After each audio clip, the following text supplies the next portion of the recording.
अगर आप भी चाहते हैं भोजपुरी का सुपर डुपर हिट गाना सबसे पहले आप तक पहुंचे तो संगीत महल चैनल को सब्सक्राइब करें और बेल आइकन का बटन जरूर दबाएं।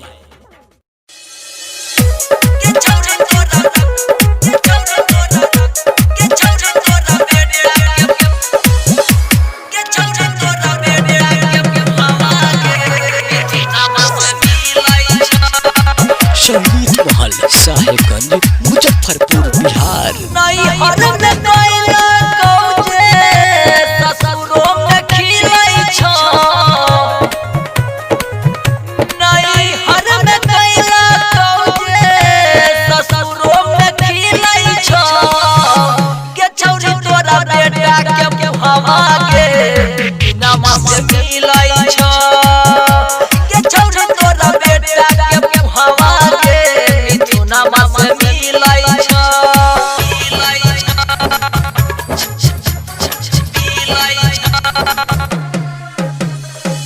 संगीत महल साहेबगंज मुजफ्फरपुर बिहार।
संगीत महल साहेबगंज मुजफ्फरपुर बिहार।